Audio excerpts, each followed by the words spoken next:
Someone said something cruel to you once, and you are still carrying it. Maybe it was years ago, a parent who spoke in anger, a stranger who wanted to wound, someone you loved on a night you'd both like to forget. They probably slept fine, but you still hear it sometimes. There was once an old man who learned how to set those words down, not bury them, not fight them, just set them down and walk on.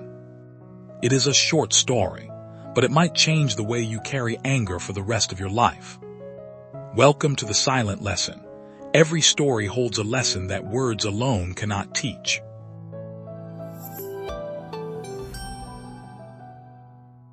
In a small village at the edge of a dry road, there lived an old man. He was known for one strange thing.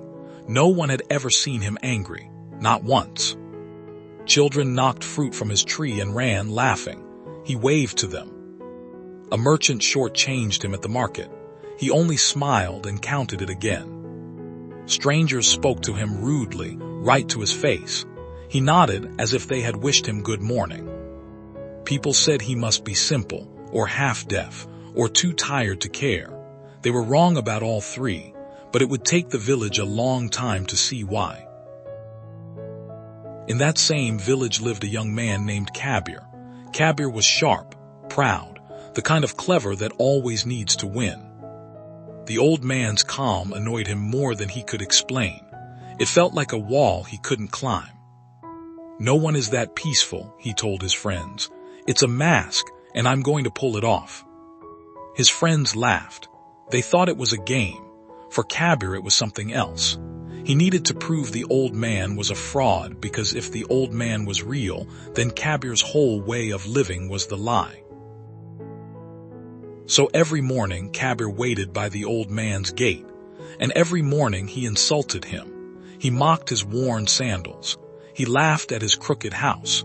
He called him a fool loudly so the neighbors could hear. The old man would stop. He would listen the way you listen to rain, and then he would nod and walk on. That nod drove Kabir mad. Days passed, then weeks. The insults grew sharper, crueler, more personal, and still every morning the same nod, the same quiet steps into the distance. Word spread the way it does in small places. Soon a little crowd gathered at the gate each morning, waiting. Some came to see the old man finally shout. Some came hoping he wouldn't. One morning, Kabir went too far. He said something about the old man's dead wife.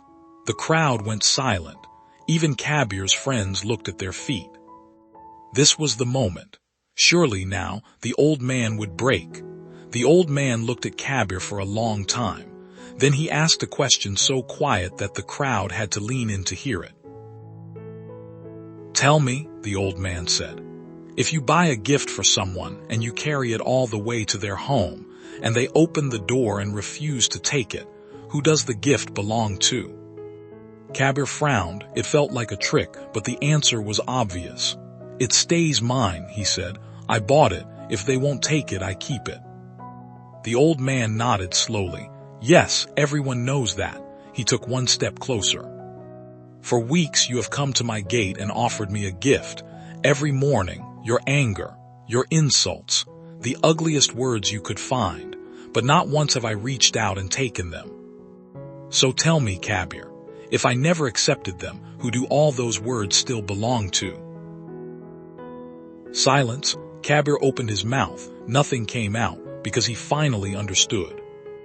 All this time he thought he had been throwing his anger at the old man, but the old man had never caught it, not one word. So the anger had gone nowhere. It had stayed exactly where it started, inside Kabir, growing heavier every single day. But this isn't a story about an old man or a boy named Kabir. It's about you. When someone insults you, they are handing you a gift of anger, a gift of pain, and you get to decide one thing, only one. Do you accept it, or do you let them keep it? Most of us accept it without thinking. Someone says one sharp word and we grab it with both hands. We carry it home. We serve it at dinner. We lie down with it at night and let it whisper. The person who said it forgot by lunch. but we hold their gift for years and wonder why our hands are always full. He wasn't weak, he wasn't deaf. He was simply untouchable, untouchable by the need for the last word, by the opinion of an angry stranger, by a war that was never his to fight. He was not silent because he had nothing to say. He was silent because he had nothing to prove. Kabir never came to the gate again. For a while people said he seemed quieter, then slowly something in him changed. Years later, and this is the part the village likes to tell, Kabir became a teacher himself. Children gathered at his door, the way they once gathered to watch him rage. And when a child knocked something over and froze in fear, he only smiled and waved it away, the way an old man had once waved at the children stealing his figs. So the next time someone hands you their anger, a stranger, a coworker, someone who shares your own last name, stop. Before you reach out and take it, ask yourself the old man's question. If I don't accept this, who does it belong to? Here is my question for you. The last time someone insulted you, did you accept the gift? Or did you let them keep it? Tell me in the comments, just 2 words. I accepted or I let go. If this story helped you, send it to one person who has been carrying words they never deserved. And subscribe to The Silent Lesson, a new story every week that teaches you English and changes the way you think. Because anger is only heavy if you choose to pick it up.